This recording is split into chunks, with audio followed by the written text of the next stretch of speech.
Bonsoir à vous tous et merci de votre fidélité à cette émission. Un œil sur l'actualité, c'est une nouvelle semaine avec un nouveau numéro.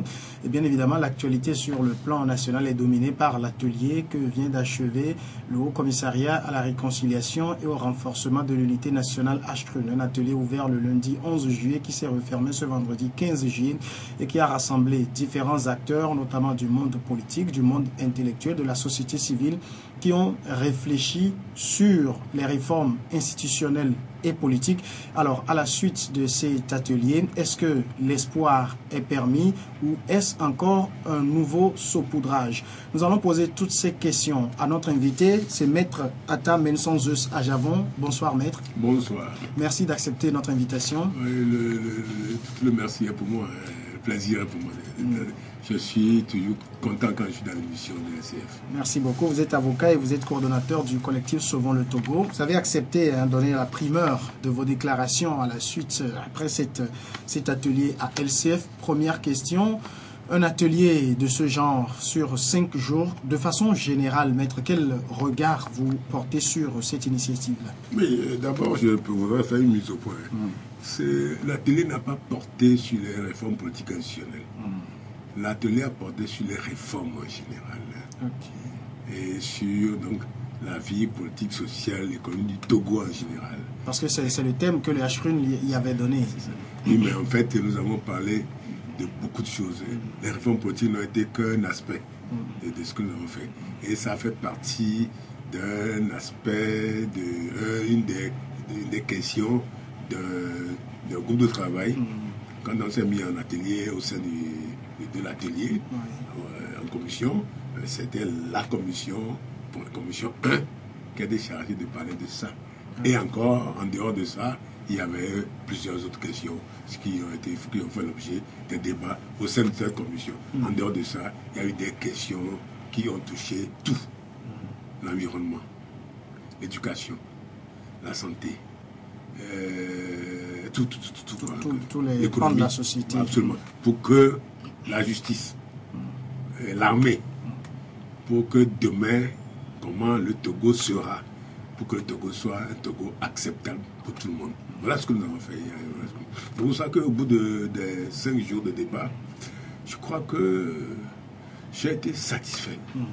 Je me suis dit, ce n'est pas pour rien que non, je suis satisfait. Satisfait d'abord, première chose, de l'atmosphère qui a régné dans la salle. J'ai vu des gens de tous les bords politiques possibles, tous les bords, qui étaient là. Bon, il y en a, vous savez, il y a des gens, c'est dommage. Oui, parce qu'on pourra vous dire, quand vous dites de tous les bords... Oui, S-qualité, quand je dis tous les bords, vous savez, quand S-qualité, par exemple, l'ANC n'est pas là. S-qualité, Adi n'est pas là. S-qualité, l'UNI n'est pas là. S-qualité. Mais, on se connaît à Lomé. Il y a des gens qui sont dans la salle, qui sont proches du NIR. Ils sont dans l'UNIR. Il y a des gens qui étaient dans la salle, qui sont proches de l'ANC. Il y a des gens qui sont proches de la section de la DI, mais qui sont dans d'autres structures, par exemple dans les structures associatives ou dans les structures intellectuelles, tout ça, absolument. Et donc c'est pour ça que je dis, moi j'ai vu dans la salle des gens de tous les bords, et avec un débat assez intelligent et apaisé. Quand je dis intelligent, c'est qu'on s'est écouté. C'est-à-dire que généralement, dans les débats, dans les dialogues de ce genre, ce qui se passe souvent, c'est que chacun s'entend parler, s'écoute parler, mais n'écoute pas l'autre. Voilà. On vient, on a ce qu'on a à dire, on s'en tient à ça et on parle. Et quand on parle, on ressent ça, et l'autre aussi dit ce qu'il a à dire, et on n'entend pas ce que l'autre dit. Voilà, on entend. On s'écoute parler. Alors qu'ici, on s'est écouté attentivement. Et je peux vous dire, sans esprit belliqueux dans la salle, sans acrimonie. Disons que quand des gens disaient des choses véridiques, même qui parfois blessent, il n'y a jamais eu de cris, de protestations violentes. Non. Parce que beaucoup de vérités ont été dites dans la salle. Disons que, je ne sais pas si c'était l'idée du pouvoir, mais j'avais l'impression qu'on se retrouvait à la conférence nationale.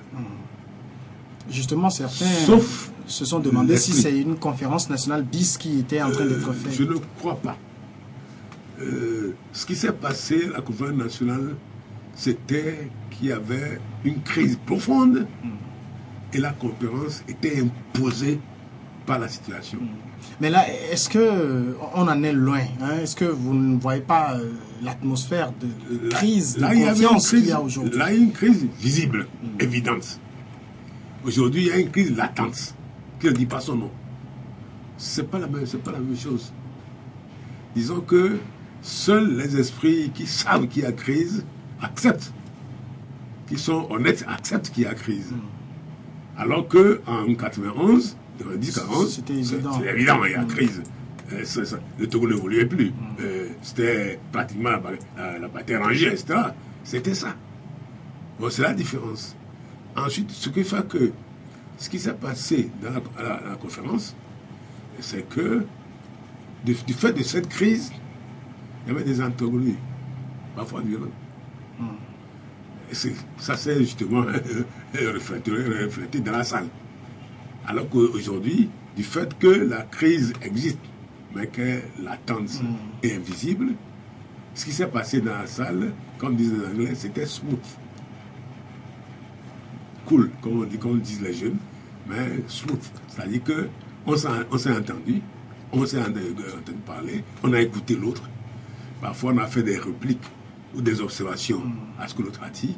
On a fait des mises au point même sur certains points, parce que nous avons répété la situation. Parce que le Togo, hier, qu'est-ce que le Togo était hier? Qu'est-ce que le Togo est aujourd'hui? Qu'est-ce que le Togo sera demain? C'est normal, le Togo hier, c'est normal qu'on revienne sur ce qui s'est passé. Oui. Absolument. Il paraît que vous êtes retourné même jusqu'à Sylvanus Olympio. Ah oui, oui, on est retourné jusqu'à Sylvanus Olympio, jusqu'au décès de Sylvanus Olympio. On a parlé de Grus, on a parlé de beaucoup de choses. Ça a été en très peu de temps, mais on a battu un travail extraordinaire, de vérité. Mais je crois que moi, je suis resté sur ma faim. Parce que on a dit beaucoup de choses, mais on ne pouvait pas tout dire dans si peu de temps. Alors c'est pour cela que je crois que et ça a été aussi ce que nous avons dit dans beaucoup de débats. Il y a des choses à faire immédiatement. Il y a des choses à faire à moyen terme et des choses à faire à long terme. Alors, Maître Zeus, vous savez, aujourd'hui, le débat tourne surtout autour des absents. Vous, vous avez accepté de participer à cet atelier-là. D'abord, pourquoi? Vous savez, je suis Togolais. Je suis de la société civile. Je n'ai pas de parti pris partisan. Dans ces conditions-là, quand on vous convie à des discussions dans pour laquelle il y a la société civile, les partis politiques, les intellectuels, n'oubliez pas que j'ai été professeur de droit. Oui, bien sûr. Des avocats, tout ça, je ne peux pas refuser. Je vais, j'écoute. Ça se peut que ce soit ce qui est dit ne soit pas bon. Je dis ce que je pense. Ah oui. Mais vous y étiez allé en préjugeant de la bonne foi des acteurs qui organisaient cela? Absolument. Je l'ai dit dans la salle, quand j'ai pris la parole la première fois. J'ai dit ceci, quand j'ai pris la parole, j'ai dit que pour que le Togo évolue, il faut faire des réformes. Des réformes immédiates, des réformes à moyen terme et des réformes à long terme. Je vais vous dire, le Ghanéen, l'expert ghanéen, il a dit quelque chose de très important.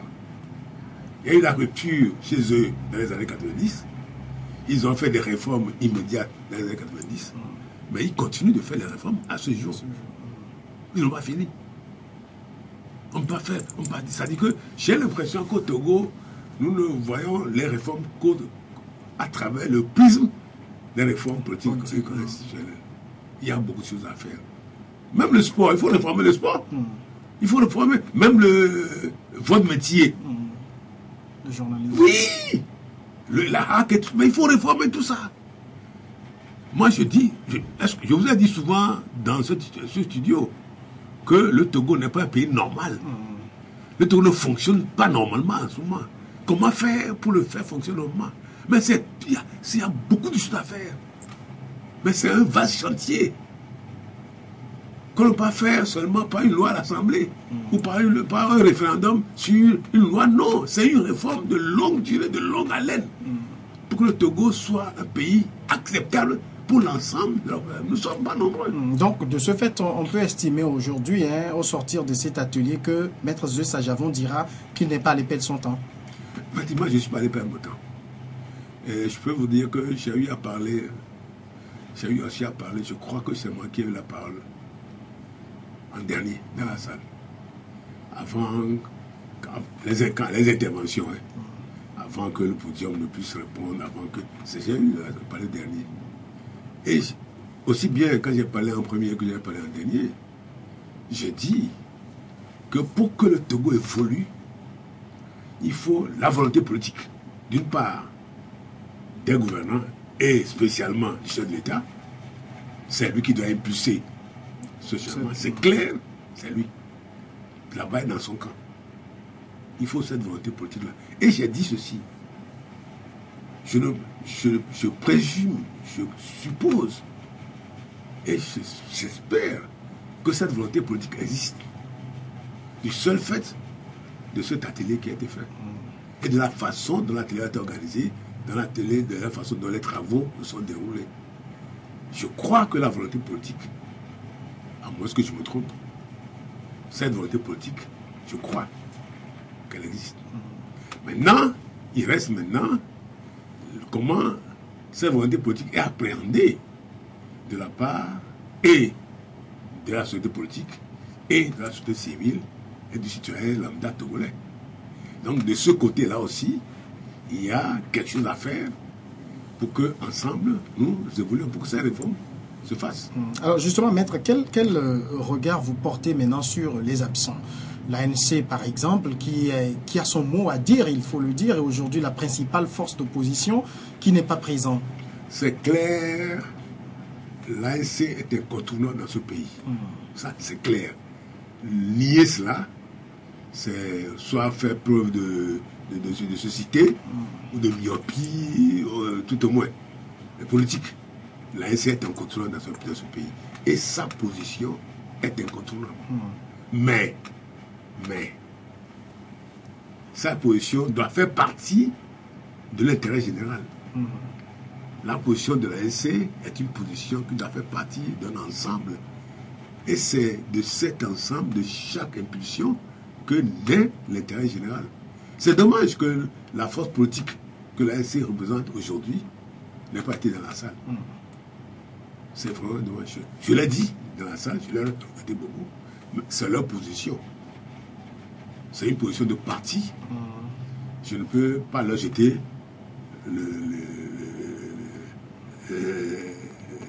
la balle. Alors, justement, sur ce sujet... De même, je n'ai pas vu unir oui, dans la salle escalité. Justement, là, c'est inquiétant parce que là, vous venez de dire que vous croyez en la volonté politique de ceux qui sont la machine même de la mise en branle de ces réformes, notamment unir ex-qualité qui n'était pas là.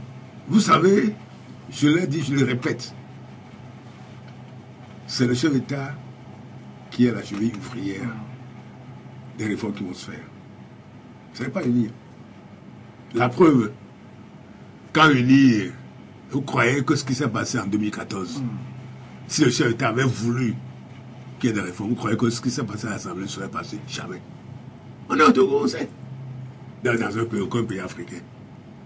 Le chef d'État qui envoie un document aussi important et que sa majorité rejette en Afrique ici, là. Non. Oui, mais là, c'est qu'il n'y avait pas la volonté politique de le faire. Nous sommes dans une situation où le président de la République est en même temps président du parti.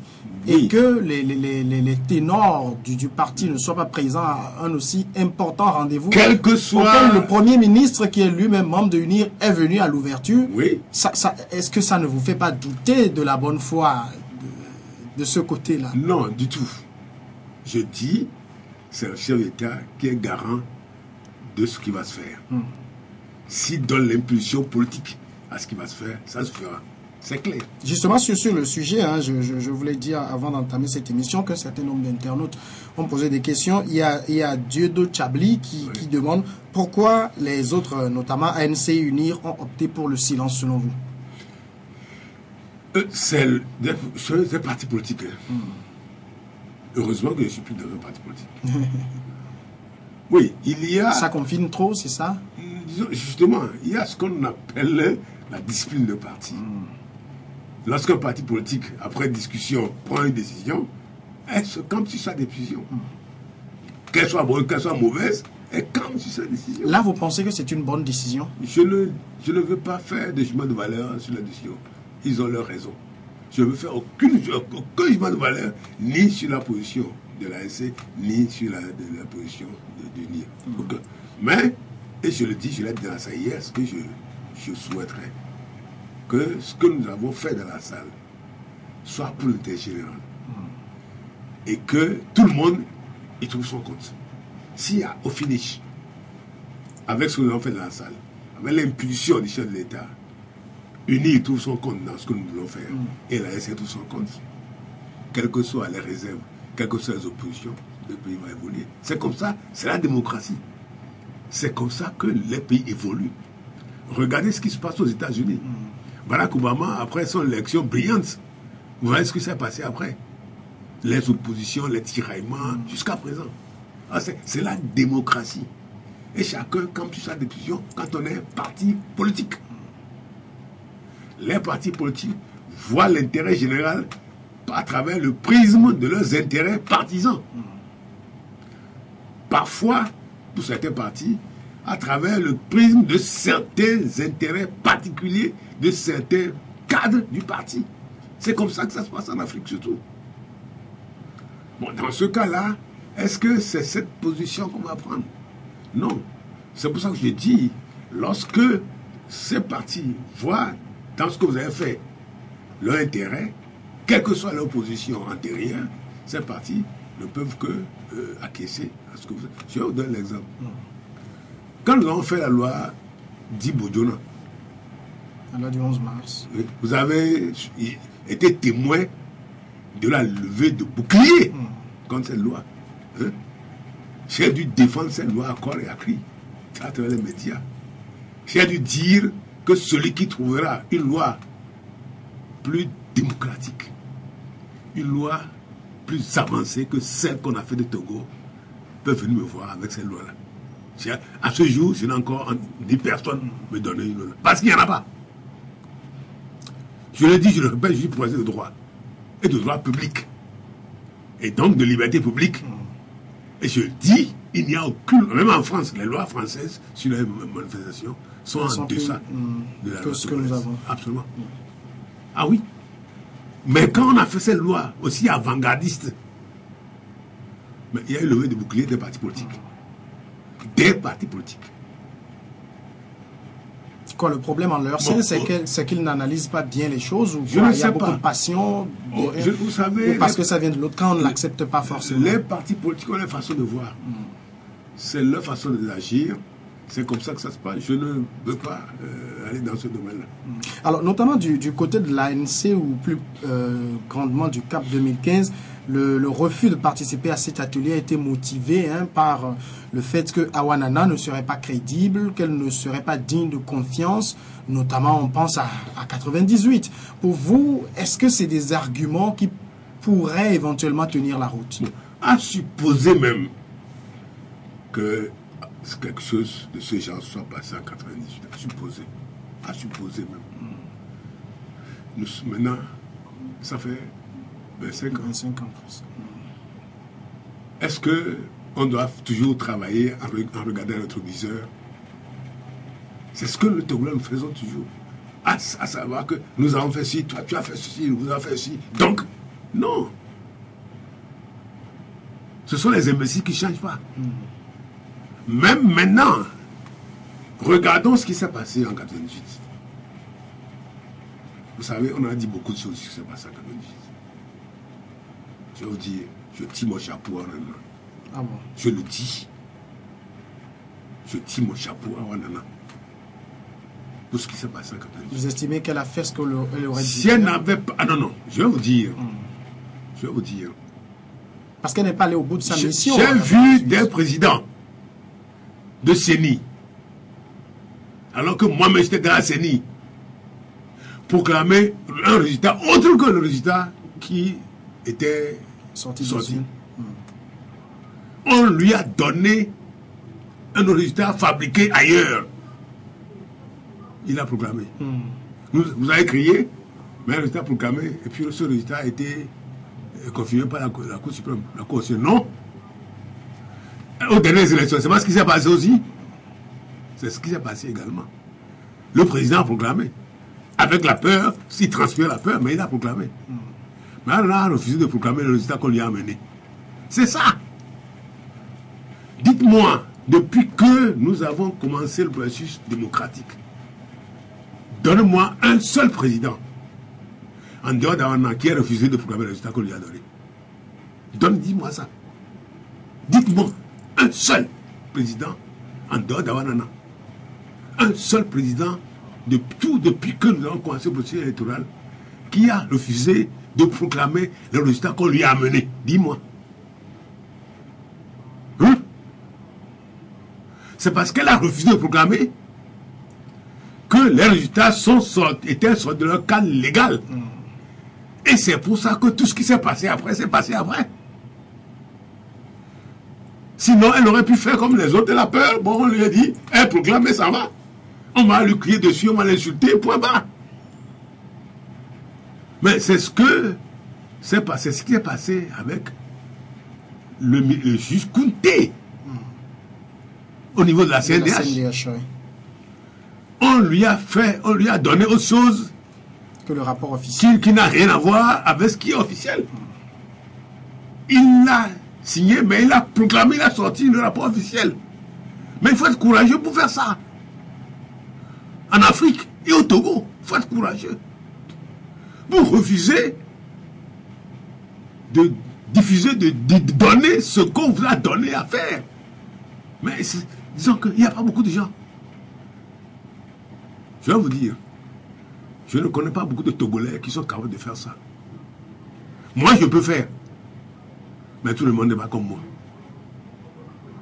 Dans ce Togo, je ne connais pas beaucoup, même de chefs de parti, en dehors de quelques rares qui sont capables de faire ce que Mme Nanaïme et le juge Kounté ont fait.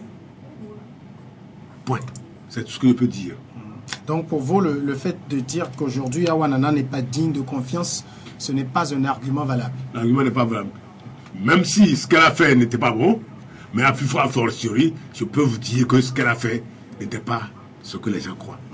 Voilà. Au-delà de ça, Awanana, présidente du HRUN, elle est également présidente de la commission de réflexion sur les réformes. Elle est également médiateur de la République. Beaucoup estiment également que ça fait beaucoup de casquettes pour... Vous avez raison, ça fait beaucoup. Là, je suis d'accord, ça fait beaucoup. Je crois qu'en tant que médiateur, elle avait beaucoup de choses à faire. Depuis qu'on l'a nommé médiateur de la République, elle n'a pas encore commencé son rôle de médiateur. Oh, ça fait longtemps. Oh, il y a beaucoup de choses à faire comme médiateur. Elle n'a pas commencé et on lui donne autre chose à faire. Vous voyez? On aurait pu désigner une autre personne. Moi, c'est ça, je suis d'accord avec vous. Mais vous estimez que dans le contexte du... Donc, elle a dû lasser son travail de médiateur pour s'occuper de ça. Et là, dans ce contexte précis, vous estimez qu'elle a le profil pour ce job qu'on lui a confié là? Qui n'a pas le profil pour ce job qu'on lui confie? Qui n'a pas? Tout le monde a un profil.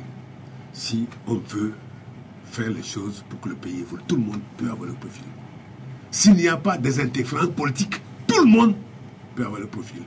pour faire ce job. Parce que là, elle est quand même un médiateur de la République. Et en cette qualité, si elle écrit aux partis politiques, notamment de CAP 2015, l'ANC de venir, on pouvait lui respecter ce statut-là et venir. Ça veut dire que dans la cour des grands où elle se trouve, elle ne fait pas, vous le pensez peut-être ou pas, qu'elle ne fait pas vraiment le poids devant certains. Je ne dirais pas ça. Les partis politiques ont leur raison que la raison ne connaît pas. C'est tout ce que je peux vous dire. Je ne veux pas jeter toujours de l'eau sur les partis politiques. Les partis politiques font ce que je vous dirais pas leur conscience, ce que le bureau ou leur réunion politique leur dit de faire. Leur conviction politique leur dit de faire. Et ils font ça. Oui. Alors, nous allons écouter maintenant Awanana Daboya, présidente du HRUN, à la clôture des travaux de cet atelier ce vendredi. Nous écoutons ces mots. Ce qu'on peut retenir, c'est qu'enfin, les Togolais et les Togolaises ont pu s'asseoir pour écouter, pour se parler, avoir une compréhension commune, très claire, du concept des réformes, discuter librement et s'engager sur la voie des réformes qu'on entend donner dans ce pays. Il a été question pendant 5 jours de débattre de tout, des républiques anciennes comme de la République de demain, parce que nous en sommes là, nous sommes pour la République de demain. Nous voulons des réformes. Quelles réformes? De quelles institutions? Pourquoi ces réformes? D'où venons-nous? Nous l'avons rappelé. Où en sommes-nous? Nous en avons débattu. Et où voulons-nous aller? Nous voulons des réformes qui tiennent compte de nos réalités. Nous voulons des réformes qui mettent chaque Togolais et chaque Togolaise à s'asseoir dans un souci de consensus, sur la base d'un consensus, dessiner des réformes de nos institutions telles que nous pensons être les meilleures pour le Togo de demain.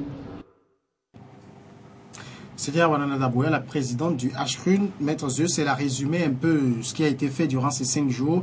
Elle a dit en substance, il était question de discuter du Togo d'hier, le Togo que nous avons aujourd'hui, parce que nous sommes dans la 4e République, et le Togo de demain. Alors, est-ce qu'on peut estimer aujourd'hui que la substance fondamentale de cet atelier va être un changement de République?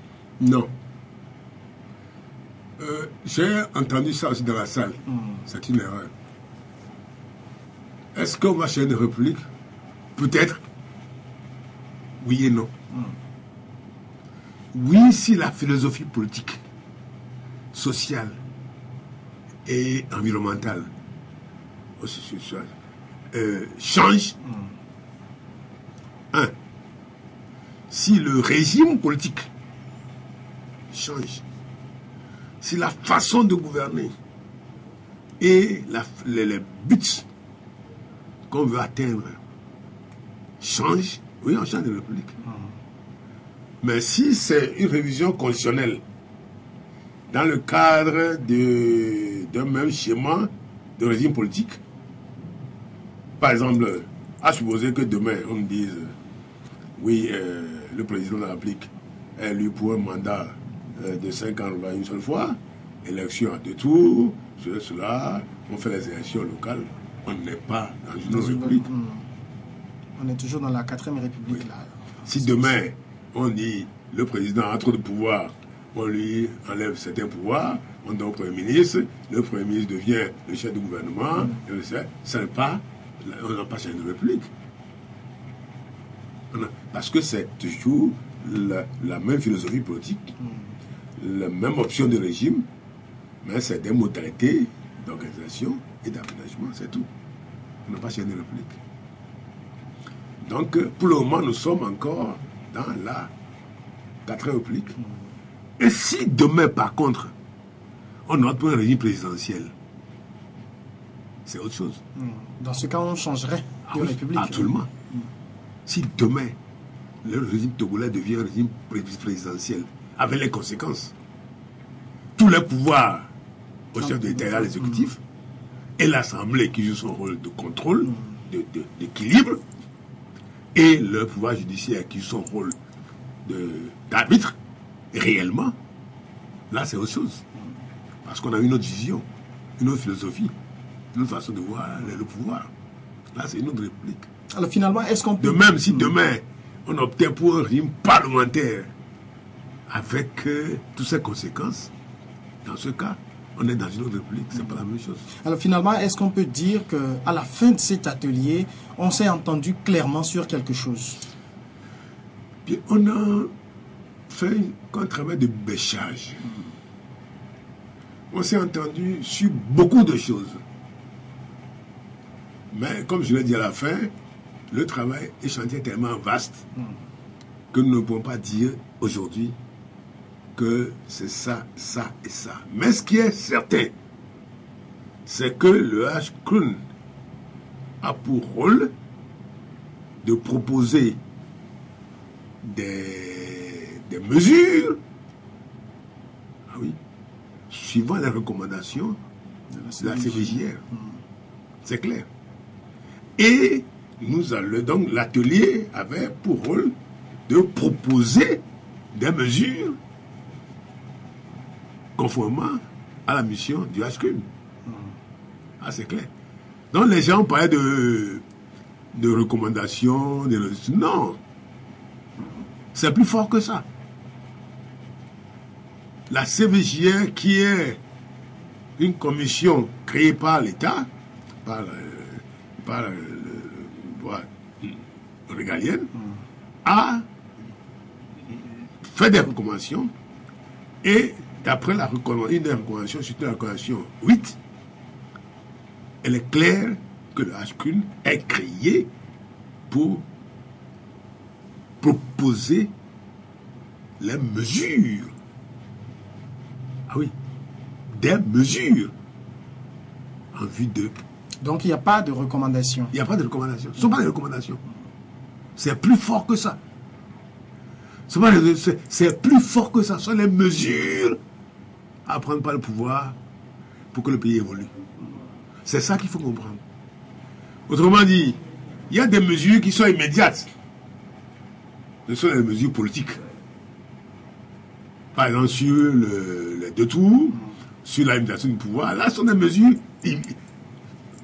On se focalise trop sur ces mesures-là.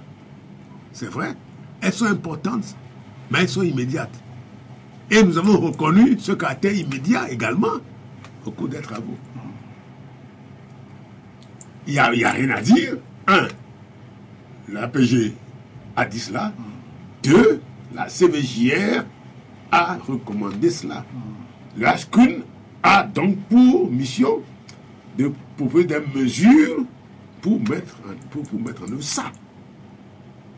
Les 2 mandats, les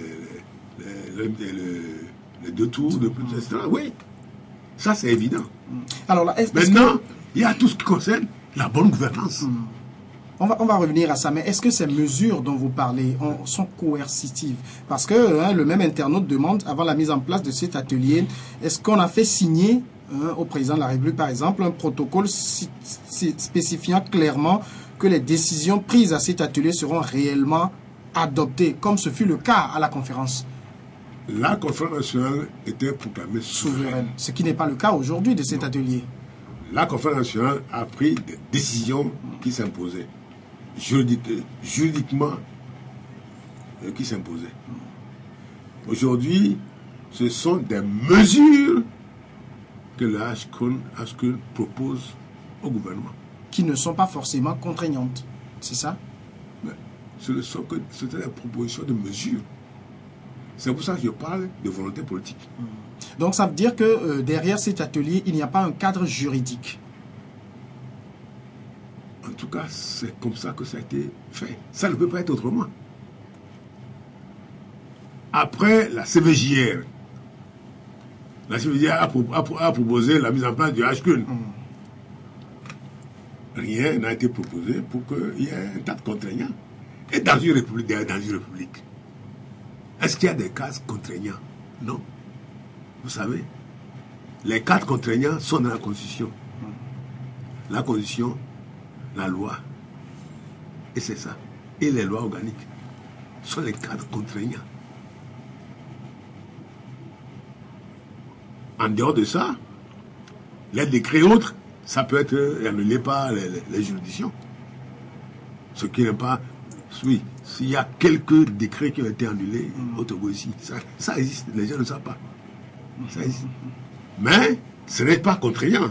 Toute décision, même du chef de l'État, peut être annulée par une juridiction administrative. C'est clair.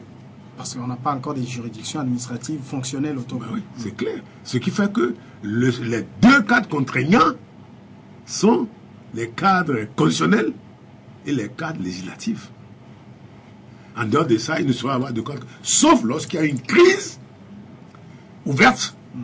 Et qu'à l'issue de la crise, on signe un protocole qui s'impose. Comme ce qui s'est passé en 90-91. Là, il y a eu l'accord du 12 juin. C'est clair.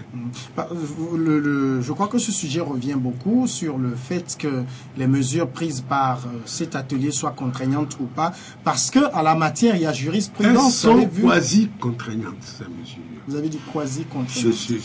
Je pèse les mots. Moralement contraignantes. Parce qu'on peut pas avoir fait tout ce que nous avons fait pour mettre ça dans un tiroir.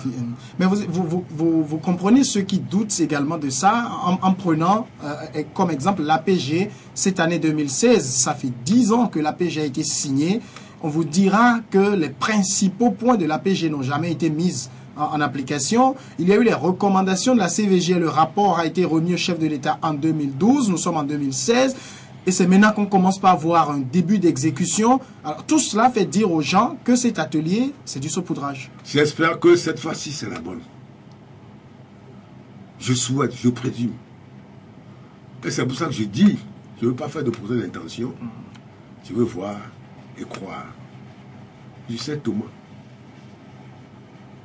Oui, ça existe, mais je veux voir et croire.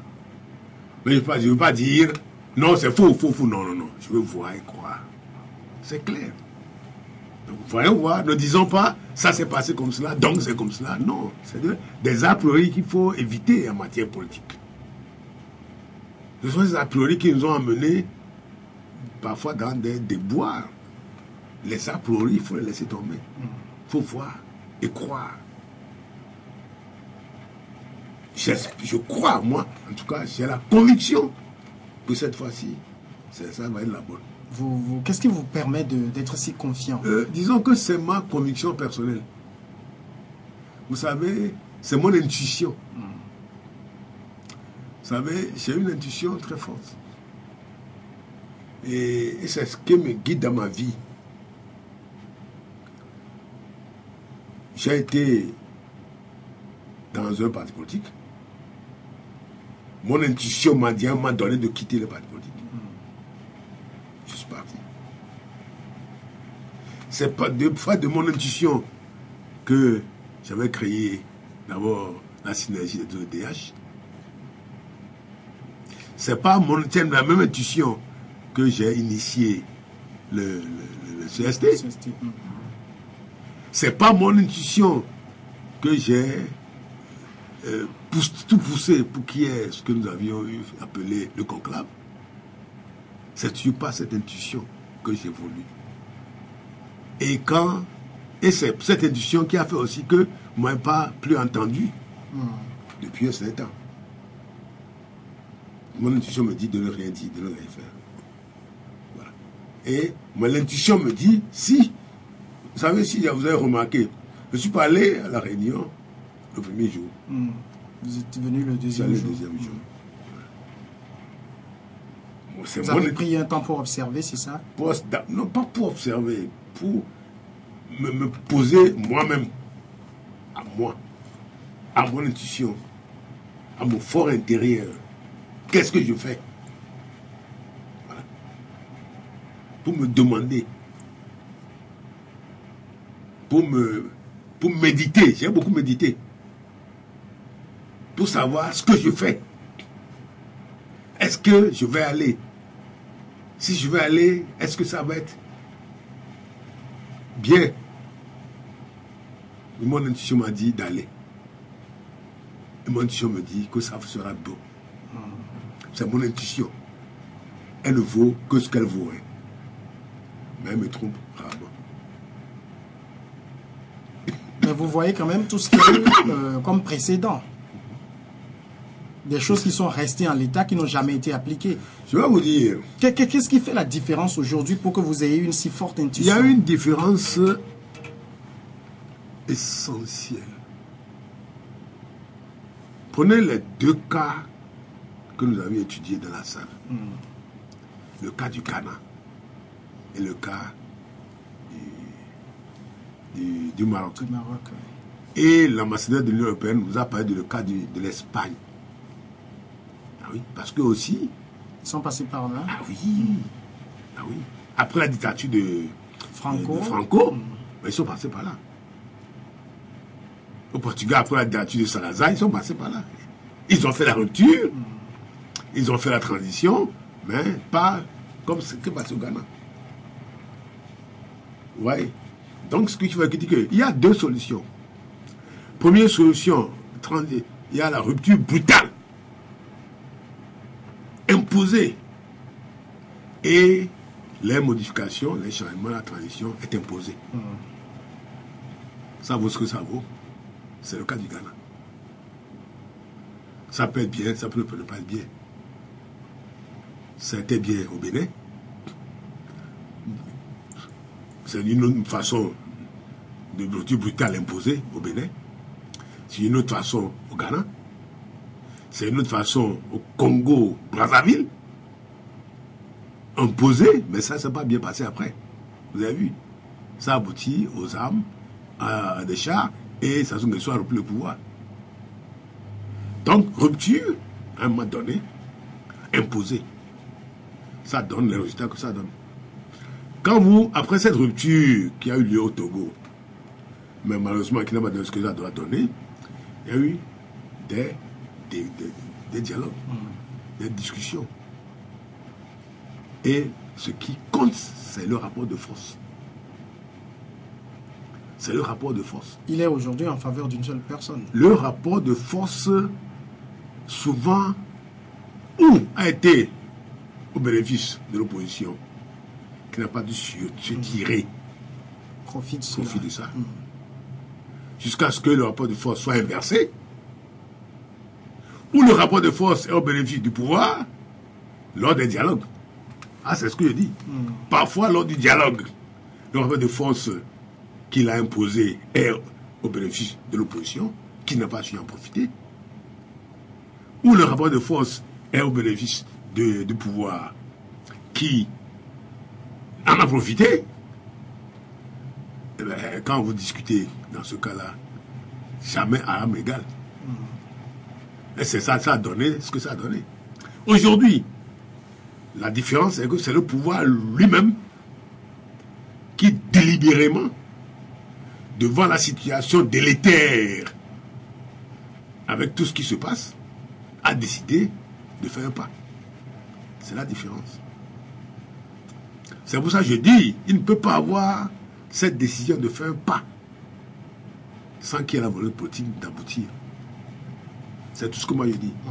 C'est pour ça que je dis, je ne donne pas un blanc-seing, mais je leur donne le bénéfice du doute. Je regarde, je vais voir. Voilà. Mais votre intuition si forte n'est certainement pas partagée par beaucoup de personnes, notamment les internautes, la même personne qui dit quelle garantie, hein, c'est toujours la même question. Nous avons que la décision qui sera sortie de cet atelier puisse être imposée, lui l'a dit aux députés. Alors moi j'ai envie de vous demander quel chemin ça va suivre aujourd'hui, ces mesures qui sont proposées au gouvernement. Quel cheminement cela doit suivre? Oui, évidemment, ces mesures ne sont pas encore, ce sont des mesures qui, sous forme brute, qui doivent être peaufinées en mesure et un caractère juridique. Il y a des spécialistes qui vont faire cela. Qui vont, je peux dire, pour les premières mesures immédiates, il y a deux solutions. Il y a une proposition de loi qui est à l'Assemblée, qui peut servir de base à cela. Comme il y a un projet qui peut arriver dans la foulée et qui prend en compte cela, et ça peut évoluer. Donc il faut, je vous dis, ça s'impose. Ces changements immédiats s'imposent. Là, quel que soit le fois, ça s'impose. Donc il faut quand même mettre ça en forme juridique. Il y a déjà une forme qui est à l'Assemblée. Il peut y avoir d'autres formes qui peuvent suivre. Pourquoi pas? Maintenant, pour tout le reste, ben, par exemple, pour les réformes institutionnelles, les institutions, l'AC, la CENI, la CNDH, la CNDH, mais les gens ne pensent que ça. L'armée, ah oui, elle était présente. Ben oui, elle était présente. Il y avait des colonels qui étaient dans la salle. Au nom de l'armée ou à titre individuel? Au nom de l'armée. Et qui ont pris la parole au nom de l'armée, qui ont parlé au nom de l'armée. Il y a un colonel qui a même fait une communication. Ah oui. Et qui a intervenu très, mais je dirais, d'abord de façon bien et très juste, très pertinente. Qui a dit des choses très pertinentes. C'est-à-dire aujourd'hui, l'armée... C'est pour ça qu'on sent, je l'ai dit dans la salle, j'ai l'impression qu'il y a un vent nouveau qui souffle. Qui souffle au sein de l'armée. Elle est pour les réformes parce qu'il paraît que l'armée n'aime pas le mot réforme. Ça signifie autre chose pour eux, là. Mais l'armée a... Le colonel nous a dit que l'armée a déjà commencé à faire les réformes avant la réforme. L'armée a commencé à se réformer. Effectivement, nous avons donné toutes les mesures de réforme qui sont en train de se faire dans l'armée, au sein de l'armée, pour que demain, cette armée soit républicaine. Et moi, j'ai dit ceci. Il y a, bien sûr, c'est ça qui se fait, mais cette armée est issue d'une armée, d'un régime monolithique, de dictature.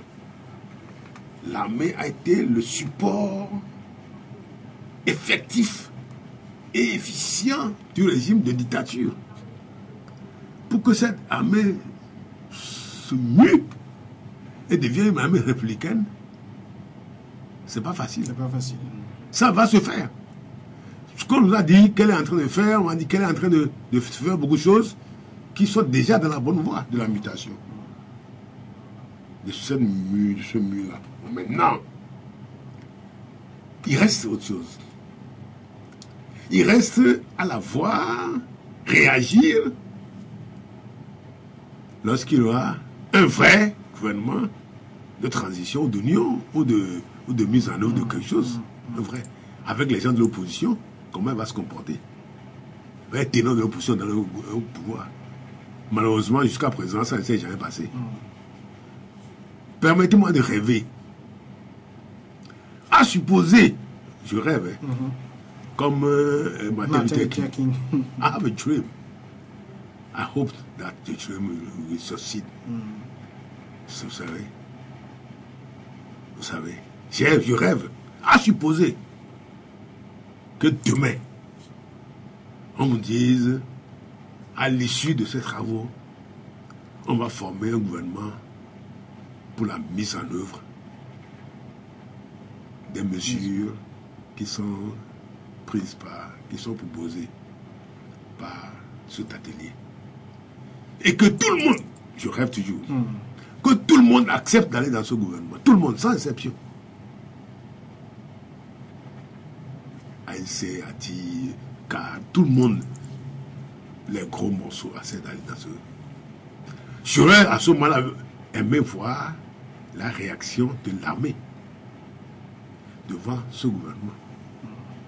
Comment elle va se comporter face à cette ténor de l'opposition contre lesquels il y a eu toujours tiraillement à couteau tiré. comment ça va se passer. Comment elle va gérer cela. Comment elle va assurer la sécurité de tout cela. Parce qu'elle est là pour assurer la sécurité des institutions. Dans le gouvernement. Dans les membres du gouvernement. Comment elle va faire? Je dis un. Deuxièmement, il faut cette mutation nécessairement transitionnelle. Ah oui, il faut cette mutation traditionnelle de notre armée pour que lorsqu'il y aura alternance, elle se comporte de façon républicaine. C'est normal. Donc, elle doit faire son apprentissage d'armée républicaine lors de cette mutation traditionnelle. C'est ce que j'ai dit. Voilà. Mais et je l'ai dit dans la salle. Il y a quand même eu des garanties qui ont été données par ces officiers que les choses vont dans le bon sens. Mais l'officier qui a présenté les mutations qu'il faut dans l'armée nous a dit tout ce qu'il faut et tout ce qu'il provient de faire. Ça veut dire, nous avons fait un débat sur ça. Nous avons fait un débat long sur ça. Et je peux vous dire que ce qu'il a dit, à l'issue des débats, nous pensons que nous sommes notre armée est sur la bonne voie. C'est tout ce que je peux dire. À l'issue de tout ce qu'il nous a dit. Des tests qui ont un défait. De la vision de l'armée actuelle. Et de ce qu'ils ont l'intention de faire pour cette armée, pour qu'elle soit une armée républicaine. Et moi je dis, oui, ils sont sur la bonne voie. Mais maintenant, pour que nous en soyons certains, il faut nécessairement qu'il y ait une mutation traditionnelle. Lorsque des gens qui, d'habitude, leur hérissent le poil, ah oui, lorsqu'ils écoutent le seul nom de telle personne, leur poil s'hérisse. Et que ces gens-là, demain, leur donnent des ordres. Comment vont-ils réagir? Comment vont-ils réagir? C'est pour ça que dans un mouvement transitionnel, où il y a tout le monde, s'ils commencent à se dominer, à se maîtriser, pendant ce mouvement transitionnel, lorsqu'il y aura alternance, c'est facile que cette armée devienne armée républicaine. Vous savez, j'ai déjà dit, je le répète, quelle que soit la composition ethnique, tribale de cette armée, une armée est une armée. Et quand on dit armée, ça veut dire qu'elle est disciplinée. Ça dépend des ordres qu'on lui donne. Quels que soient les hommes qui la composent. Ça dépend des ordres qu'on lui donne. Si vous donnez à une armée de 50 cavaliers de bons ordres, elle fera de très bonnes choses. Si vous donnez à une armée de 50 Moubas, uniquement un groupe de 50 Moubas, les mêmes ordres, ils feront exactement la même chose que l'armée de 50 Moubas. C'est clair. C'est ce que je dis. Les militaires sont des gens disciplinés. Nous avons la chance d'avoir une armée bien formée. Ça, tout le monde le reconnaît. Ça, je l'ai dit dans la salle. J'ai félicité les militaires qui sont dans la salle. Je l'ai dit. Vous savez, j'aime mes antennes dans les milieux internationaux. Vous savez que j'ai beaucoup travaillé avec les milieux internationaux. Et on ne taille pas d'éloges sur les militaires togolais à l'extérieur. Très discipliné, très professionnel. Dans certains cas, lorsqu'on a des missions très importantes, très délicates à confier, c'est à eux qu'on confie. De confiance. C'est aux Togolais qu'on confie cette mission-là. Ah oui. Mais au plan interne, c'est différent. La perception voilà. C'est ça le défi que cette armée doit relever aujourd'hui. Le plan interne est pollué par la situation politique et par le passé de support d'une dictature qu'il y avait avant. Mais l'armée aujourd'hui, on peut la considérer comme elle-même victime de cette situation politique. Absolument. C'est pour ça qu'il faut qu'elle mue. Et ça, c'est à elle de décider ou c'est qui décide? Non, c'est la situation qui va décider de sa mutation. C'est pour ça que l'environnement traditionnel va décider de la mutation traditionnelle. Et quand ils seront habitués à ce cheminement traditionnel, quelle que soit sa composition, évidemment, la composition sera améliorée. Parce qu'ils sont en train d'améliorer, on nous a dit. Parce que le recrutement ne se fait plus comme ça se faisait avant. Parce que la question a été posée. Je l'ai posée moi-même. D'autres ont posé. Est-ce que vous continuez à recruter de façon tribale comme avant, de façon aussi brute? Moi, j'ai demandé, est-ce que vous continuez à faire des transports ou quoi hein? Comme on disait avant, qu'on recrute après les luttes et voilà. Oui, et puis on fait le transport de ces jeunes-là, on les envoie dans les préfectures. Quand on vient à Tablibo, ce sont ces jeunes-là qu'on a transportés qui se présentent comme des gens issus de Tablibo et qu'on recrute. Quand vous allez à Vaughan, c'est la même chose qui se passe. Et c'est pour ça que vous avez recruté des gens qui sont d'ailleurs comme des gens de telle préfecture, de tel coin. Ça, j'ai posé cette question dans la salle. Est-ce que vous continuez à faire ça? On m'a dit non, ils ont arrêté de faire. C'est pas moi seul qui l'ai posé cette question. Monsieur Econ aussi a posé la même question. Puis après moi. La réponse a été non, nous avons cessé de faire ça. Maintenant, voilà comment nous faisons pour recruter. Ah oui. La question est posée. Vous voyez jusqu'où on est allé? Hein? Vous avez touché même les points les plus sensibles. Les plus sensibles. Et les officiers qui étaient à la salle ne sont pas fâchés quand on a posé ces questions-là. Aussi vicieuses. Ils ne sont pas fâchés. Au contraire, ils ont répondu calmement en me disant ce qui se fait actuellement. Voilà, c'est l'esprit que moi j'ai vu dans cette salle-là. Parce qu'avant, vous savez, j'ai vu même au tribunal. Lorsque vous dites des choses à des officiers au tribunal, ils se fâchent. Comment est-ce qu'on a pu lui parler comme cela? Oui, j'ai vu ça. Moi-même, j'ai fait l'expérience de ça. Vous posez une question à un officier supérieur, parce que c'est un officier supérieur, il se fâche qu'on lui ait posé cette question, même au tribunal. Mais hier, dans la salle, avant-hier, la question était avant-hier, dans la salle, ces questions ont été posées aux officiers. D'autres leur ont été posées. Et ils ne sont pas fâchés. Au contraire, ils ont expliqué calmement ce qu'ils font. Et c'est toutes ces attitudes-là qui vous donnent aujourd'hui à rêver. Oui.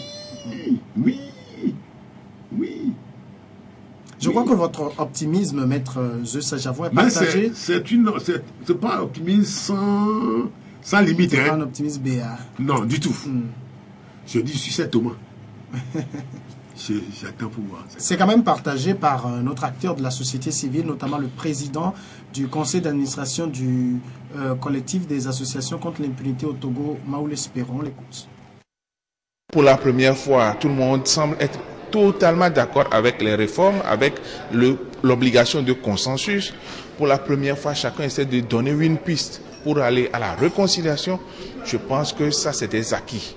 Maintenant, il ne faut pas que ça demeure des vœux pieux. Il faut que ça se matérialise. Et malheureusement, l'activité que nous sommes en train de faire n'est pas sanctionnée par une contrainte juridique. Donc nous espérons simplement que ça va être le déclenchement d'un processus au bout duquel on aura des politiques, on aura des sociétés civiles, on aura des acteurs du pays qui vont pouvoir penser à la chose commune qui est la République togolaise. Alors, maître Zeus, quand on voit, vous avez pensé pratiquement la même chose. Lui aussi, on vient d'écouter ses propos. C'est teinté d'un peu de doute. C'est l'avenir qui dira ce que cela sera. Absolument. Aujourd'hui, la question qui se pose, lorsqu'on va rentrer maintenant dans le vif du sujet, où il va s'agir par exemple de limiter le mandat, est-ce que les mêmes questions ne vont pas revenir, notamment effets immédiats, non immédiats et tout ça? Je vais vous dire, pourquoi est-ce que on pose sur ces questions des préalables, a priori? Pourquoi? C'est ce qui cristallise le débat. Nous avons dit ces réformes s'imposent. Faisons-les. Posez les questions après. Pourquoi voulez-vous poser les questions préalablement? À supposer même que vous les posiez. À supposer même que vous vouliez que ce se passe. Est-ce que vous avez le pouvoir de faire ça? Regardez ce qui se passe au Gabon. Malgré tout ce que les gens font depuis quelques années maintenant, Ali Bongo a déposé sa candidature. Qui l'a empêché? Hein? Il n'y a eu personne. Ah. C'est pour ça que je dis, il vaut mieux laisser voir, croire et regarder. Voilà. Et ne pas dire, ouais, rien ne se passera, parce que ça a toujours passé comme ça. Non, je préfère ne pas dire ça. Alors, ça veut dire que dans la salle, par exemple, c'est une question de Boniface Bawara qui demande le compromis ou le consensus qui se cristallise à ne pas douter sur la limitation du mandat avec ou sans effet immédiat. Quelle a été la position ou la conclusion des participants sur ce point exactement? exactement? Nous n'avons pas abordé cette question des faits. Vous l'avez fait sciemment ou non? Parce que c'est les grandes questions qui se sont posées en 2014. Il ne revient pas à nous de dire quel est l'effet. Mais si vous dites, vous avez dit par exemple en entame d'émission que vous avez discuté des sujets les plus sensibles, vous êtes allé au cœur du débat. Est-ce que la réforme sur le double mandat, sur le mandat est importante? Est-ce qu'elle s'impose? Oui, elle s'impose. Faites-le. Est-ce que la réforme sur les 2 tours au niveau des législatives et de la présidentielle s'impose? Oui, ça s'impose. Faites ça. C'est tout. Mais il y aura forcément un camp qui va demander quel sera le sort de son champion, de son ténor, Est-ce que vous allez mettre ça dans la loi? Quand vous allez mettre ça dans la loi, ça devient personnel. Évitons de faire ces choses-là. Faisons une loi impersonnelle. Celui qui veut se mettre dedans, se met dedans. Mais est-ce que ce n'était pas la même chose que l'ANC a dit en 2014, mais qui a fait que tout le débat s'était bloqué? Je ne sais pas, je ne suis pas dans un parti politique, je n'ai pas été à l'Assemblée, je ne sais pas ce qui s'est passé à l'Assemblée. Mais l'ANC a dit que la loi, elle est impersonnelle. Mais il y a eu un camp qui a demandé à savoir le sort qu'on réserverait à son champion. C'est un tort de dire quel est le sort qu'on réserve à telle ou telle personne. Est-ce que le sort qu'on réserve à telle ou telle personne peut être... Elle ne peut même pas être inscrite dans la Constitution. Peut hypothéquer des réformes et le changement? Non. Mais c'est ce qui s'est passé en 2014. Est-ce que, à supposer même que cela... Est-ce qu'on va inscrire ça dans la Constitution? Est-ce qu'on va inscrire dans la Constitution le sort qui sera fait au château? Bien sûr que non. Hein? Mais alors? Ça ne peut être qu'un accord politique. C'est clair. La Constitution est ce qu'elle est. Comment l'appliquer? Ça ne peut être qu'un accord politique. On a voulu que ça soit préalable. Les choses ont capoté. Ça ne peut être que postérieur à la Constitution révision qui s'impose. Faisons ce qui s'impose. Et s'il y a des accords ultérieurs, on fait des accords ultérieurs. Un accord politique. C'est tout. Vous ne pouvez pas imposer un accord politique à une constitution. Sauf qu'à un moment donné, il y a crise, tout le monde se met d'accord pour mettre de côté la constitution et faire l'accord politique. Ah oui, ça peut arriver. Tel n'est pas le cas. Donc, faites des préalables avant la révision qui s'impose est une erreur qui, à côté, cause du tort, qui va continuer à causer du tort, Togo, si on fait cela. Alors, tout le monde est quand même d'accord que les réformes sont nécessaires, qu'elles soient politiques, institutionnelles, constitutionnelles. Alors, il y a marque... Institutionnelles, sociales, juridiques, beaucoup de réformes. Alors, il y a Marc Dometti qui pose la question, si les réformes ne sont pas finalement faites comme c'est le cas souvent, c'est lui qui le dit, quelles seront les conséquences à court, moyen et long terme? Ce serait dommage pour notre pays. Très dommage. Parce que je vous ai dit qu'il y a des réformes qui s'imposent à court terme pour décrisper la situation. Est-ce que la situation dans laquelle nous vivons là, au Togo, est-ce que ça vous plaît à vous? Non, moi ça ne me plaît pas. Et ça, c'est surtout les réformes politiques. Oui. C'est ça. C'est immédiat. Parce que c'est ça qui hypothèque et la vie sociale, et la vie politique, et la vie économique, et la société hypothèque tout au Togo. Faisons-la. C'est pour ça que je dis, ces réformes-là sont immédiates, indispensables. On les fait. Ensuite, il y a des réformes à moyen terme et des réformes à long terme. Les réformes structurelles pour que le pays de Togo se mue vers un pays de droit. Un pays, comme on dit, on a maintenant, on le dit fièrement, ce qui n'est pas exemple, émergent, pays émergent. Mais il faut nécessairement, pour que le pays aille vers l'émergence, il faut lui mettre les roues qui vont l'amener vers l'émergence. Vous ne pouvez pas mettre un moteur de tortue pour aller à l'émergence. Il faut changer le moteur. Il faut changer le conducteur. Il faut changer beaucoup de choses pour aller vers l'émergence. Ah oui. Et c'est ça qu'il faut faire. C'est à moyen, à court, à moyen et à long terme. Alors pour les réformes, par exemple, à court terme, notamment les réformes politiques... Ça s'impose. Alors vous pensez qu'elles devront impérativement se faire avant les législatives de 2018? Absolument. Dans les mois qui viennent, ou les semaines qui viennent. Voilà. Et ça... c'est impératif. Il reviendra encore à l'Assemblée de pouvoir se prononcer là-dessus. Alors, si éventuellement, et ça c'est également une question qui est posée par un internaute, s'il arrive éventuellement que les députés rejettent à nouveau.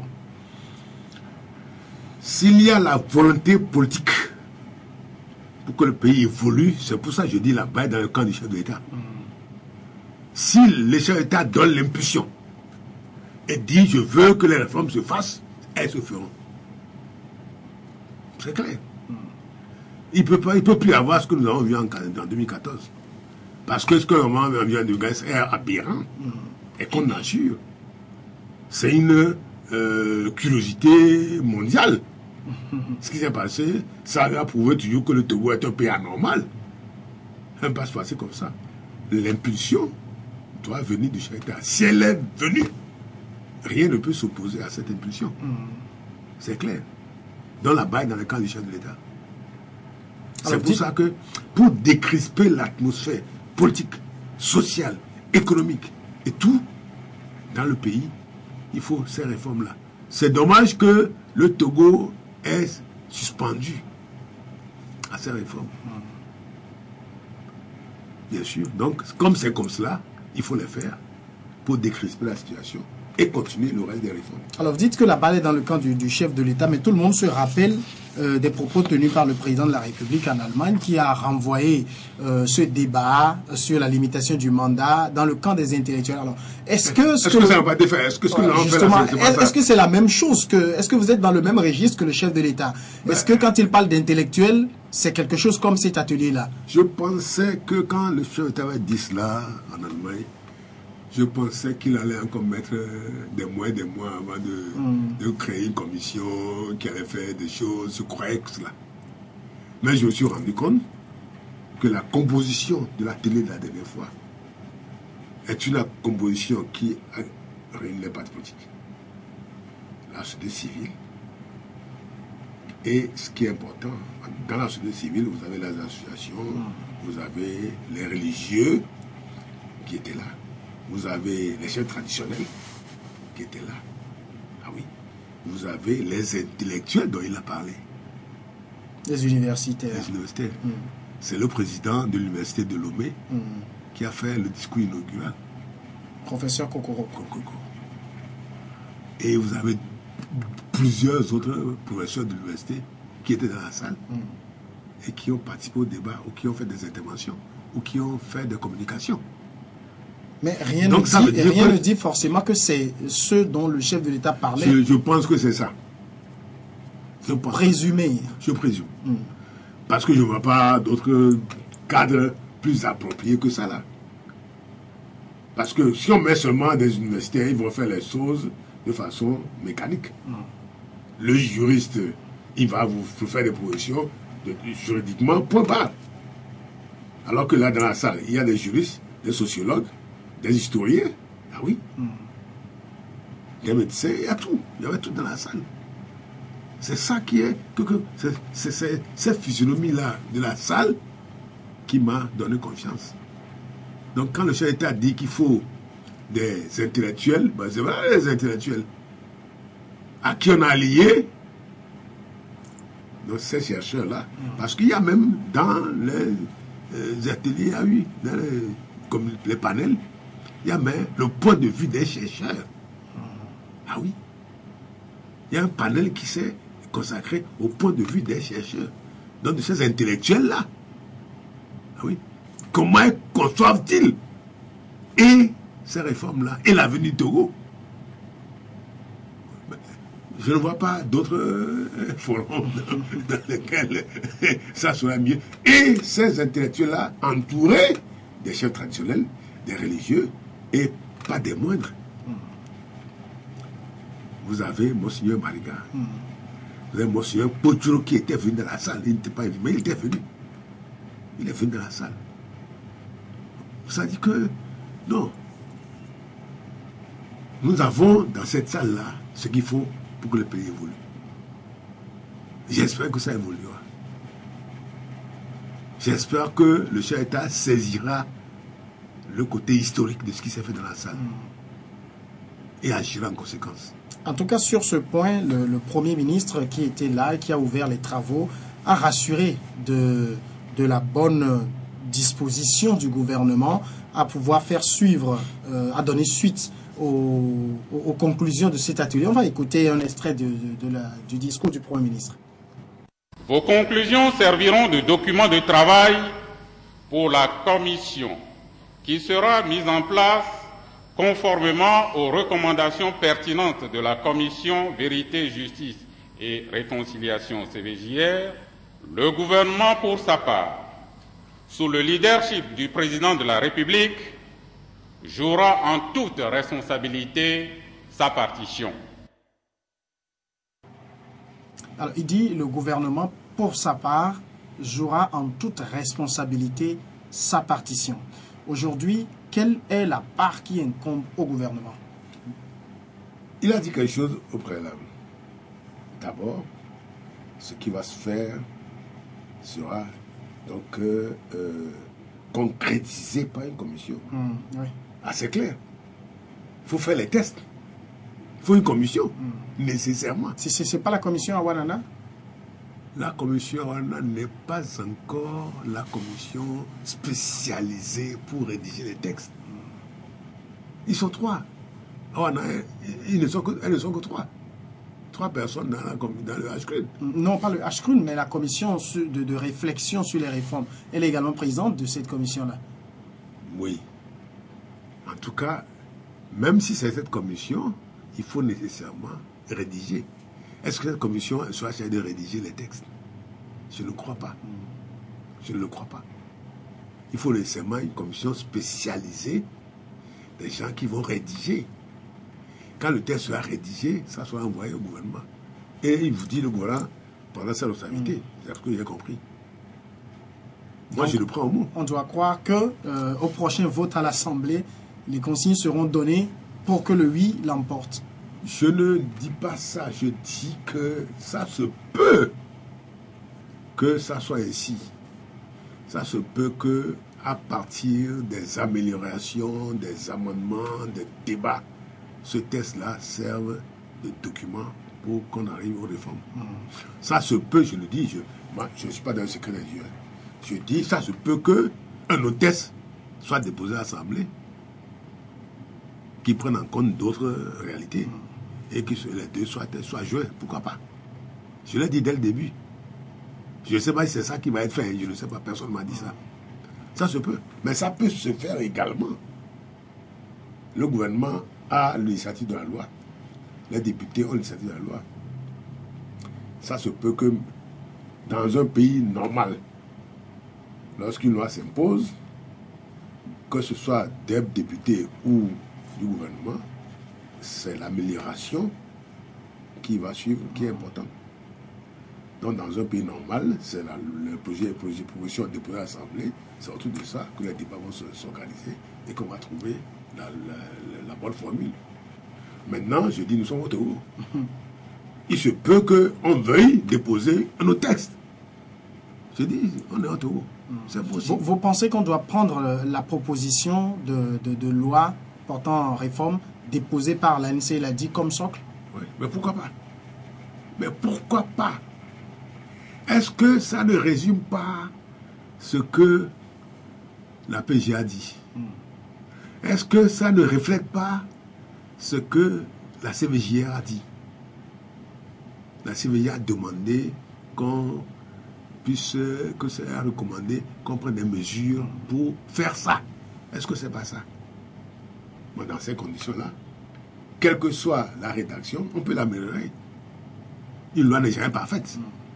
On peut l'améliorer, on prend ça comme base. Mais je vais vous dire, le texte que a été déposé à l'Assemblée par le ministre du Travail en France sur la loi travail, mais je ne sais pas si vous avez... le ministre a dû, le premier ministre a dû passer par le 49.3 pour imposer ce test-là. Parce qu'à la limite, le test ne ressemblait plus du tout à rien du tout. Le test est déposé, mais on l'a tellement modifié que c'est sorti du tout du moule qui était donné. Même sorti, les gens ne voulaient pas voter. Le test initial qui est déposé est totalement différent du test final qui a été imposé la dernière fois. Différent. Par les amendements, les améliorations, les débats à l'Assemblée. Je veux vous dire, il y a eu plus de 1000 amendements qui ont été déposés sur le même test. Et donc des améliorations ont été faites. Pourquoi pas? Si on est dans un état normal, ça peut se faire ainsi. Ce n'est qu'un instrument de travail, un instrument de base. Ça ne veut pas dire que ce test-là sera voté sans discussion, sera voté sans amendement, sera voté sans amélioration. Non! En disant, on vote tant qu'on ne touche pas. Non, ça ne peut pas être ça. Une loi est une loi, un projet est un projet, une proposition est une proposition. Ça peut toujours être modifié et amélioré. Alors, Maître Zeus Sajavon, plus généralement, cet atelier intervient dans un contexte où les Togolais se rappellent la conférence nationale souveraine. C'était il y a 25 ans. Nous sommes dans le même mois, peut-être ironie de l'histoire. Est-ce que c'est un hasard? Moi, vous savez... Comme dirait l'autre, le hasard n'arrive qu'aux esprits bien préparés. Voilà, vous savez, quand cet atelier du HCRUL a été fixé à cette date-là, je me suis posé des questions. Est-ce que c'est un hasard? Est-ce que ça n'a pas participé à la volonté d'enterrer définitivement la conférence nationale? De la gommer définitivement? Est-ce que... Je me suis posé cette question-là. Est-ce qu'on n'a pas voulu gommer définitivement la conférence en fixant l'atelier à cette date-là? Mais je me suis dit, il se peut que le hasard du calendrier ait donné ça. Parce qu'il faut aller vite. Il faut aller vite et très vite. Aujourd'hui, il faut aller vite. On ne va pas parler de calendrier parce que c'est au mois de juin, il y a 25 ans, qu'on ne va pas faire le travail, qu'il faut attendre plus tard, il faut attendre après le mois de novembre pour faire ça. Ce ne serait pas beau. C'est pour ça que moi je dis, même si cette intention avait germé dans la tête des initiateurs, de ceux qui ont fixé les dates là, moi je dis, je n'en tiens pas compte. Parce que je me suis posé cette question-là. Et c'est pour ça que j'ai salué ceux qui ont fait la table ronde sur la conférence nationale. Pour rappeler ce qui s'est passé pendant la conférence nationale, au même moment. La table ronde s'est terminée vendredi, c'est fait vendredi, et l'atelier HCRUL a commencé lundi. Oui. La concomitance.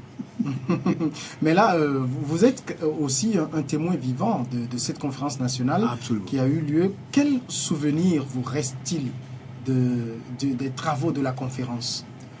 C'est un goût amer d'inachevé. Absolument. Cette conférence aurait pu être une chose. Nous avons raté cette conférence à plusieurs étapes. Première étape, le chef d'État ne voulait pas de cette conférence. on la lui a imposée. Mais le chef d'État est venu ouvrir la conférence lui-même. À part de ça, on aurait pu faire beaucoup de choses. Lui-même est venu ouvrir et a fait un discours acceptable. On aurait pu prendre ça comme ça et agir, en tirer les conséquences et agir ainsi. Mais malheureusement, la conférence avait eu pour dessein caché. Et ça, c'est après que j'ai su ça. La destitution du chef de l'État à la fin de la conférence. Alors tout ce qui s'est passé dans la salle pendant des semaines tournait autour de ça. Ah oui. C'est ça qui a été la faiblesse congénitale de la conférence nationale. Ah oui. Quand j'ai eu vent de ça, qu'on voulait destituer, vous avez destituer comment vous avez fait un test de destituer après. Vous allez l'enlever comment? Vous allez envoyer une bombe atomique ou bien un char pour l'enlever. Vous allez faire comment? C'est exactement ce que j'ai demandé. J'ai l'impression que vous ne savez pas ce qui se passe dans ce pays. Vous allez l'enlever comment? Vous allez faire un papier pour dire que vous allez destituer après. Et après. C'est ça le tournant. S'il n'y avait pas eu cette idée de l'institution qui était latente dès le début, on aurait fait une bonne conférence nationale. La conférence s'est transformée, mutée en tribunal. C'est clair. Parce qu'on voulait accumuler des tas de preuves pour destituer. C'est clair. Mais, je vais vous dire, à un moment donné, Monseigneur Kodjiro, quand l'armée est sortie, le RPT est sorti, quand on devait faire des choses au moment crucial, le président est allé rencontrer le chef d'État pour discuter avec lui, pour lui demander de revenir, que les gens reviennent, que lui-même revienne dans la salle, pour que les choses aillent bien. Vous savez, moi je dis ce que je pensais, sans a priori, sans de parti pris. Le chef d'État avait accepté d'arriver dans la salle. Quand on nous a annoncé ça dans la salle, comme il y avait des velléités de le destituer, on a dit non, on l'attend. On va pas dérouler le tapis vert, le tapis rouge dans cette salle. Il va voir ce qu'il va voir. Tournant. Le bon tournant de la conférence aurait été ce jour-là. Que le chef de l'État revienne. Fasse un discours d'apaisement. La conférence serait déroulée bien et la chute aurait été bonne. Ce serait autre chose. Voilà. Ensuite, lorsque la conférence est terminée et qu'on a formé le gouvernement de transition, ce n'était pas un gouvernement de transition. C'était quel gouvernement? Un gouvernement sans les gens du RPT, non? Vous croyez que c'est un gouvernement de transition? Ben oui. Je ne suis pas du RPT. Mais il fallait nécessairement, comme c'est la transition consensuelle, pour qu'ensemble nous allions vers la sortie de la crise. Il fallait faire un gouvernement avec les gens du RPT. C'est clair. Nécessairement. Il n'y en avait pas. Donc ça veut dire que c'est un gouvernement de ceux qui ont gagné contre ceux qui ont perdu. Or, ceux qui ont perdu, ils ont la force brutale. Et ils l'ont utilisée. Ah oui. Ils l'ont utilisée. C'est ça, c'était ça. Il aurait fallu laisser le chef d'État revenir dans la salle, faire un discours d'apaisement. Et applaudissement par applaudissement, il part, on fait les choses, et puis ça se termine bien. On fait une transition consensuelle avec les gens du RPT au sein de cette transition consensuelle, et les choses ne seraient jamais passées de la même manière. Alors, mais qu'est-ce qui C'est ma fait position. que... C'est mon position. Elle peut être critiquée. Je sais qu'en sortant de ces deux studios, je vais avoir des gens qui vont me crier dessus. Je m'en fous. Je m'en contrefous. À mon âge, je me fous pas mal de ce que les gens pensent. Voilà. Alors, qu'est-ce qui fait que le Togo, c'est toujours pareil, on tourne toujours en rond? Vous avez vu, par exemple, le cas béninois, Oui. Mathieu Kérékou était également très acculé. Il y a eu beaucoup d'accusations, mais il est revenu après. Je vais vous dire. Et les choses sont bien Je terminées. vais vous dire. Monseigneur de Souza allait voir Mathieu Kérékou tous les soirs. Tous les soirs. Il a discuté avec lui. Dit ce qui s'est passé dans la salle. L'apaiser. Le lendemain matin, il passait chez lui. Le rencontrer. Le dire les choses qu'on va faire avant de revenir dans la salle. Oui. Quand notre président s'est transformé chez Yadema, on a voulu destituer Monseigneur Kodjo, tout le président. Ah oui. Ah oui. C'est clair. Nous voulons faire une transition, elle doit être consensuelle. Je l'ai dit dans la salle la dernière fois, ça n'a pas plu. La transition togolaise n'arrête pas d'être une transition. Une transition doit être consensuelle, donc avec tout le monde. Oui. Pour que tout le monde s'assoie et travaille ensemble pendant un certain temps, apprenant à travailler ensemble, se faire confiance pour le bien du pays pendant un certain temps. Ensuite, que notre armée, c'est ça l'épine, se comporte en armée et a accepté la situation pendant cette transition pour qu'elle se comporte en armée républicaine après la transition et après l'alternance. C'est clair. C'est évident. Sans cela, on ne s'en sortira pas. Ah oui. Alors, maintenant, les travaux du HCRUN sont venus, c'est 25 ans après, c'est le hasard de l'histoire. Est-ce que après cela, même si une commission a été mise en place pour réfléchir aux réformes qu'il faut opérer, est-ce qu'après cela, vous pensez que le schéma doit être un nouveau gouvernement de transition qui rassemble tout le monde pour qu'on puisse bien baliser le chemin au Togo de demain? Appelons-le comme on veut. Vous savez, je sais que quand on parle de transition, ça hérite certains. Donnons-lui le nom qu'on veut.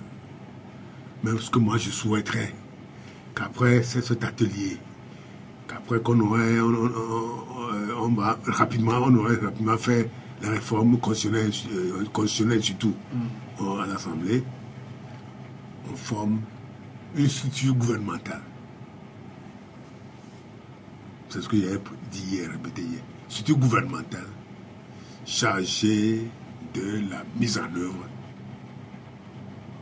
des directives, des mesures proposées par notre atelier et le HCRUN. Un peu comme une commission de suivi. Voilà. Mais gouvernementale. Où tout le monde est. Sans arrière-pensée. Certains n'accepteront jamais. Ce serait dommage. Ça aurait été un passage historique dans notre pays. Historique.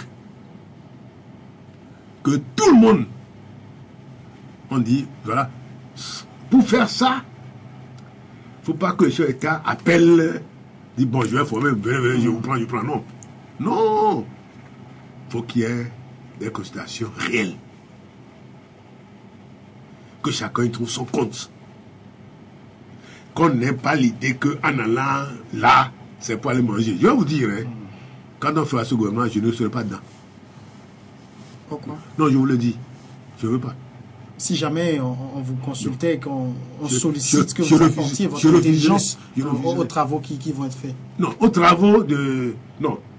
Pour aller dans un gouvernement, je refuserai. Parce que j'aime parler. J'aime au franc parler. Je vais vous dire. Vous ne lorsque je serai dans un gouvernement, je serai obligé de dire ce qu'on a dit en Conseil des ministres, ce qu'on doit dire. Je ne veux pas. Je ne veux pas.